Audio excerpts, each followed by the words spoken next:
वहीं से होती है, जहाँ हम शाइजाओ को फांग को किस करते हुए देखते हैं और फांग भी उसे खुद से अलग नहीं करता और उसे गले लगाकर वहीं बैठकर सो जाता है। अब अगले दिन जब फांग और शाइजाओ की आंख खुलती है तो शाइजाओ जल्दी से पीछे हट जाती है। तब फांग उससे पूछता है कि कल तुम्हें इतनी सर्दी क्यों लग रही थी, जिस पर शाइजाओ घबरा जाती है और झूठ बोलती है कि मैं कल फ्रीजर के पास गई थी, इसीलिए मुझे सर्दी लग गई। ये बात सुनकर फांग को पता चल जाता है कि वो झूठ बोल रही है, पर तभी उसे एक कॉल आता है और वो वहां से उसे ये बोलकर निकल जाता है कि वो ली से दूर रहे। अब जब शाइजाओ बाहर जाती है तो जाओ की उससे बहुत अच्छे से बातें करने लगती है और बातें करते हुए वो उसे उसकी और फांग की फोटो दिखाती है, जिसे देखकर वो सोचने लगती है कि क्या फांग को मेरी बॉडी के लो टेम्परेचर से डर नहीं लगता। इतना सोचकर वो फोटो डिलीट कर देती है, जिसे देखकर जाओ की उस पर काफी ज्यादा गुस्सा करती है। वहीं फांग ली को शाइजाओ से ध्यान हटाकर पेंटिंग पर ध्यान लगाने को बोलता है, पर ली आर्ट ना करने के लिए बहाने बनाने लगता है, जिस वजह से गुस्से में आकर फांग उससे लड़ाई करने लगता है। वहीं नीचे हम शाइजाओ को देखते हैं, जो फांग को दोबारा टच करके ये जानना चाहती थी कि कहीं वो भी उसकी तरह एलियन तो नहीं है। तभी फांग गुस्से में ली को पकड़कर बाहर लाता है। अब ली और शाइजाओ एक दूसरे को देखकर बहुत खुश होते हैं। तभी शाइजाओ फांग को छूने की कोशिश में उसे पकड़ लेती है और मौका पाकर ली फिर से वहां से भाग जाता है। तब फांग भी अपने आप को छुड़वाने की कोशिश में शाइजाओ को पकड़कर दीवार से चिपक जाता है और ये सब फांग के ऑफिस के वर्कर्स भी देख रहे थे। तभी शाइजाओ अपनी पावर्स का इस्तेमाल करने की कोशिश करती है, पर वो ऐसा नहीं कर पाती और उसे पता चलता है कि जब फांग उसे छूता है तो वो अपनी पावर्स का इस्तेमाल नहीं कर सकती। ये जानकर शाइजाओ उसे बोलती है कि क्या तुम भी मेरी तरह केप टाउन के कोई जासूस हो या तुम्हारा अनाउंसिएटर से कुछ लेना देना है। ये सुनकर फांग बोलता है कि तुम्हारा दिमाग सही जगह पर नहीं है और तुम अपनी ही दुनिया में रहती हो, इसीलिए मैं तुम्हें तुम्हारी भाषा में समझा रहा हूँ कि तुम यहाँ से वापस अपने प्लानेट पर चली जाओ। इतना बोलकर फांग वहाँ से चला जाता है, जिसके बाद हम शाइजाओ को उदास होकर कहीं जाता हुआ देखते हैं।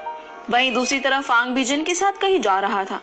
जब वो जिन से इम्पोर्टेंट फाइल मांगता है तो उसमें उसे मिस जाओकी के रेस्टोरेंट का एग्रीमेंट मिलता है, जो शाइजाओ उसके लिए लेकर आई थी। ये देखकर फांग गुस्से में सिक्योरिटी बढ़वाने को बोलता है। वहीं शाइजाओ ली की उसी अपार्टमेंट में पहुंच गई थी, जहां ली उसे देखकर बहुत खुश होता है और उससे बातें करते हुए उसका एक पोर्ट्रेट बनाने लगता है। जिसके बाद सीन फिर से फांग पर आता है, जो जू के घर आया था, क्योंकि उसे पता चलता है कि जू ने ही एग्जीबिशन में ली की पेंटिंग लगाने की मांग करी थी। तब फांग उसे थैंक यू बोलता है और कहता है कि अगर ली जीत जाता है तो मैं तुम्हें बहुत अच्छा रिवॉर्ड दूंगा। जवाब में जू बताती है कि अगर ली जीत गया तो मुझे वो चीज मिलेगी जिसकी मैं हकदार हूँ। इस बात को सुनकर फांग को लगता है कि वो जू को पहले से जानता है, पर जू से बोलती है कि ये बस उनकी सेकंड मीटिंग है। अब हम शाइजाओ और ली को देखते हैं, जहाँ ली ने उसकी पोर्ट्रेट बना ली थी, पर वो बिल्कुल भी अच्छी नहीं बनती और ली उसे सही करने के बहाने ब्रश उठाकर शाइजाओ के लिप्स पर पेंट लगाने लगता है, जिसे देखकर वो बहुत ज्यादा खुश होती है। जिसके बाद हम ली को मदर के साथ देखते हैं, जो उसे कहती है कि तुम जल्दी से कंपनी जाना शुरू कर दो, नहीं तो फांग सारा बिजनेस हड़प लेगा।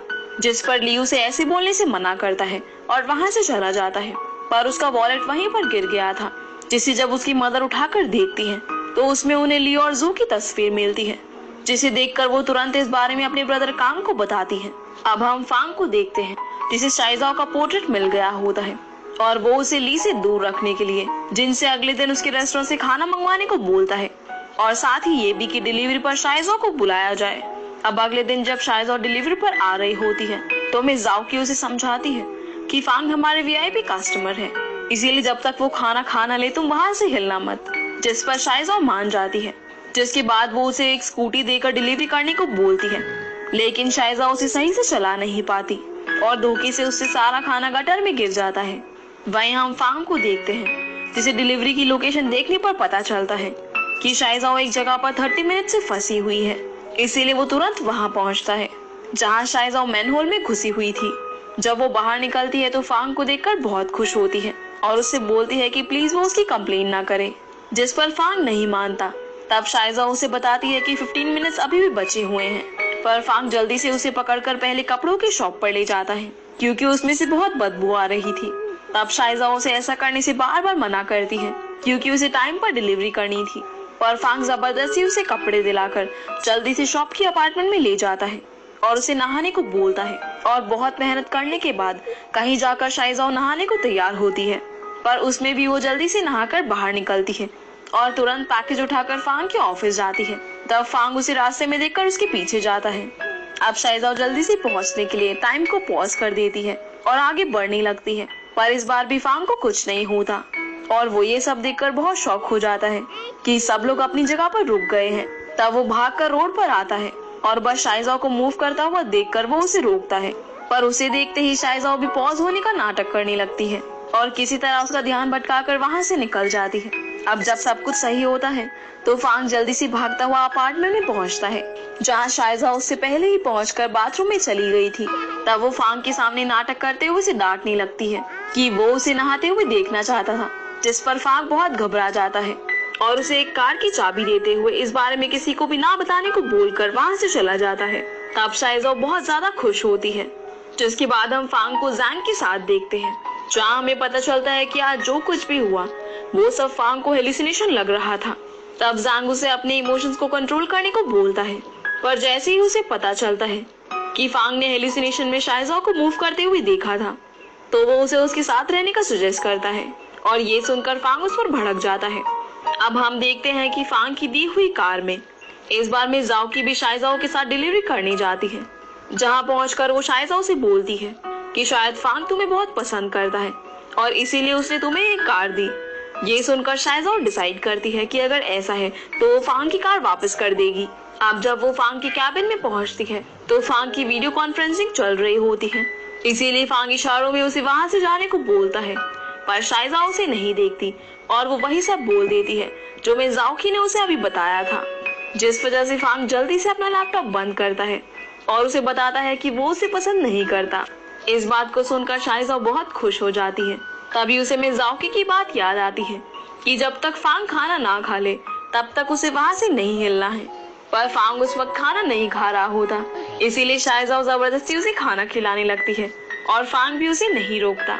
अब जब वो खाना खिलाकर वापस चली जाती है तो फांग को काफी अच्छा लगता है, पर तभी उसकी तबीयत बहुत ज्यादा खराब हो जाती है। उसी वक्त वहाँ जू आकर उसे देखती है और उसकी ऐसी हालत देखकर वो उससे बोलती है कि तुमने सी फूड क्यों खाया जब तुम्हें उससे एलर्जी है। तभी फांग जू का नाम लेता है, जिसे सुनकर जू पूछती है कि क्या तुम्हें सब याद आ गया। अब हम पास्ट के विजन्स को देखते हैं, जिन्हें देखकर हमें समझ आता है कि जू और फांग पहले रिलेशनशिप में थे। वहीं जाते वक्त शाइजाओ को याद आता है कि उसने गाड़ी की चाबी अभी तक वापस नहीं की। ये देखकर वो तुरंत फांग के कैबिन में चली जाती है, जहां फांग की खराब हालत देखकर वो उसे तुरंत अपनी पीठ पर उठाकर बाहर भागती हुई पहुंचती है और किसी तरह स्कूटी की मदद से हॉस्पिटल पहुंच जाती है, जहां फांग को दवाई दी जाती है। और जब जैंग शाइजाओ को देखता है तो उसे लगता है कि ये कोई नॉर्मल डिलीवरी गर्ल है, इसीलिए वो उसे वहां से भगा देता है। इसके बाद जब फांग उठता है तो वो शाइजाओ को ढूंढने लगता है। तब जाकर जैंग को समझ आता है कि वो लड़की शाइजाओ थी। जिसके बाद हम फांग के फादर शाई को देखते हैं, जिन्हें कॉल से फांग के बारे में जानकारी मिलती है। तभी मदर उन्हें बोलती है कि हमें फांग का फुल चेकअप करवाना चाहिए। दरअसल ये उनकी चाल थी ताकि वो फांग की अमनीसिया की बीमारी के बारे में पता लगा सके, पर शीदी उनकी ऐसी बातों से अनजान था, इसीलिए वो मान जाता है और मदर कांग को देखकर हंसने लगती है। अब हम फांग को देखते हैं जो शाइजाओ के बारे में ही सोच रहा था। तभी वो वहाँ पर खाना लेकर आ जाती है और उसके साथ बातें करने लगती है। फांग उसे देखकर उसकी पीठ पर खुजली करने को बोलता है, जिस वजह से शाइजाओ शर्माती हुई दूसरी तरफ मुंह करके उसकी पीठ पर खुजाने लगती है। जब फांग उसके शर्माने का कारण पूछता है तब वो बताती है कि वो उसकी बॉडी देखकर एक्साइटेड हो जाती है, जिसके बाद वहाँ पर डॉक्टर आ जाता है और शाइजाओ को बाहर निकाल देता है। और हम देखते हैं कि डॉक्टर के साथ आई नर्स फांग की ग्लूकोज बॉटल में कुछ इंजेक्ट करती है, जिस वजह से फांग को अजीब लगने लगता है और उसे याद आता है कि वो ये डॉक्टर नहीं है जो उसका इलाज कर रहा था। तब वो डॉक्टर बताता है कि मुझे तुम्हारी मॉम ने भेजा है। इतना बोलकर वो फांग को एक इंजेक्शन लगाने लगता है, पर फांग उसे धक्का दे देता है। वहीं हम शाइजाओ को देखते हैं, जिसे याद आता है कि उसने फांग से पूछा ही नहीं कि कल खाने में क्या लाना है, इसीलिए वो वापस जाने लगती है। तभी फांग के रूम के बाहर उसे उसके चिल्लाने की आवाज आती है, पर जब शाइजाओ रूम के अंदर जाने की कोशिश करती है तो वो लॉक था, इसीलिए वो अपनी पावर्स का इस्तेमाल करके अंदर जाती है और डॉक्टर्स को देखते ही फांग को कवर कर लेती है, जिस वजह से डॉक्टर्स वहां से डरकर भाग जाते हैं। जिसके बाद फांग शाइजाओ को सॉरी बोलकर उसी के कंधे पर सो जाता है। अब सीन थोड़ी देर बाद का आता है, जहां शाइजाओ मिज़ाओकी के पास पहुंचकर उन्हें बताती है कि फांग की तबीयत उनके खाने की वजह से खराब हुई थी इस वजह से जाओ की बहुत डर जाती है, क्योंकि अगर मीडिया को इस बारे में पता चलेगा तो उसका पूरा रेस्टोरेंट बंद हो जाएगा। इसीलिए जाओ की शाइजाओ को फांग के साथ टाइम स्पेंड करने को बोलती है ताकि ये बात मीडिया तक ना जाए।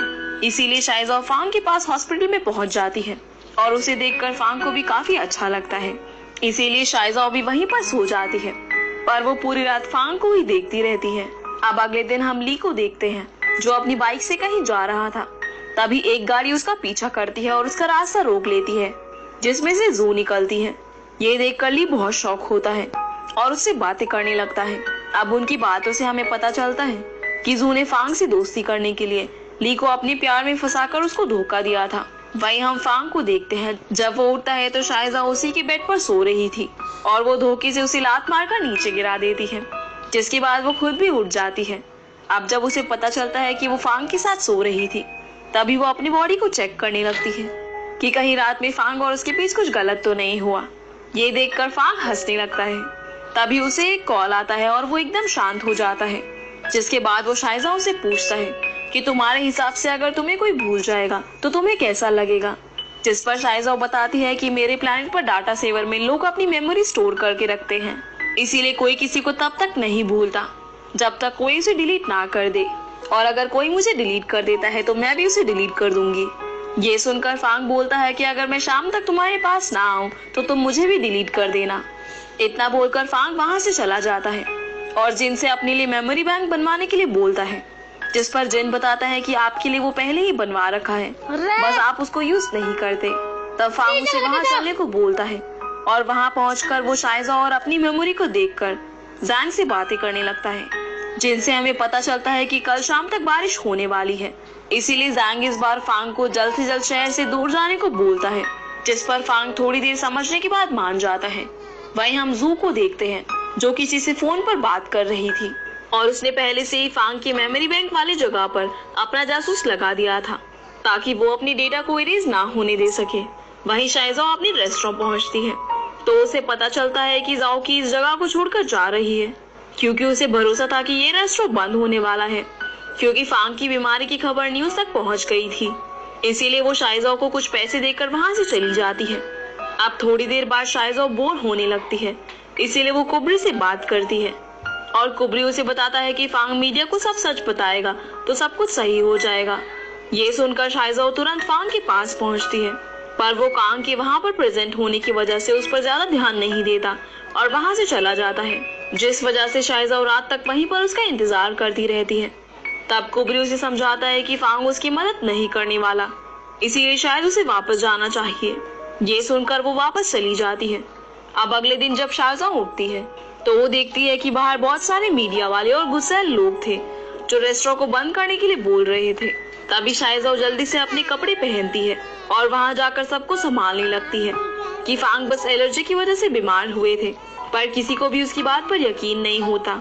वहीं ये सब न्यूज भी फांग अपनी गाड़ी में जाते वक्त देख लेता है और शाइजाओ को ऐसी हालत में देखकर तुरंत उसकी मदद करने के लिए पहुंच जाता है। उसे देखकर सभी रिपोर्टर्स उसकी तरफ भागते हैं और एक कैमरामैन से टकराकर शाइजाओ फांग के हाथों में गिर जाती है और ये एपिसोड यहीं पर खत्म